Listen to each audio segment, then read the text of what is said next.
आणि तुम्हाला सांगतील जिवंत राहायचं असेल तर इस्लाम कबूल करावा लागेल। आणि ज्या दिवशी तुम्ही जीवनाच्या भीतीने इस्लाम कबूल करणार ना त्या दिवशी तुमची कोणतीच जात शिल्लक राहत नाही। म्हणून आधी धर्म वाचला पाहिजे। पण आज शोकांतिक आहे, तुम्ही आम्ही जातीन्याय शब्द करायला लागलो, तुम्ही आम्ही जातीन्याय उत्सव करायला लागलो आणि तुम्ही आम्ही जातीमध्ये वाटले गेलो ना म्हणून इतर धर्मी आज सहज हिंदूंवर अत्याचार करतात।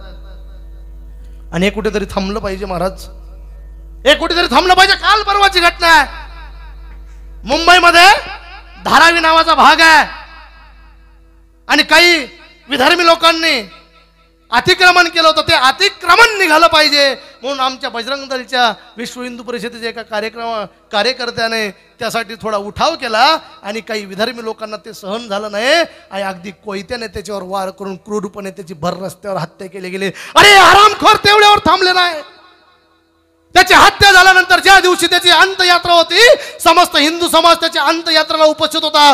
पोलीस बंदोबस्त असताना या हरामखोरांनी त्या धर्मासाठी प्राण दिलेल्या त्या आमच्या बंधूवर अंत्यसंस्काराच्या प्रसंगी सुद्धा यांनी दगडफेक करावी एवढी हिरवी पिलावळं या देशामध्ये माजलेले आहेत। यांना जर ठेचून काढायचं असेल तर तुम्हाला जातीपातीच्या पलीकडे हिंदू म्हणून एक यावं लागेल, तेव्हाच तुमचा धर्म टिकेल, तेव्हाच हे सत्य टिकतील आणि तेव्हाच संतांच्या पुण्यतिथ्या टिकतील। पण आज आपण जातीचा विचार करायला लागलोय, शोकांतिक आहे। अरे संत सुद्धा जातीमध्ये वाटून टाकलेत आपण। सावता महाराजांची पुण्यतिथी असेल ती माळ्यांनीच करावी। अरे समस्त समाजाने सगळ्या संतांच्या पुण्यतिथी आणि जयंत्या साजऱ्या केल्या पाहिजे। मुळात तर संत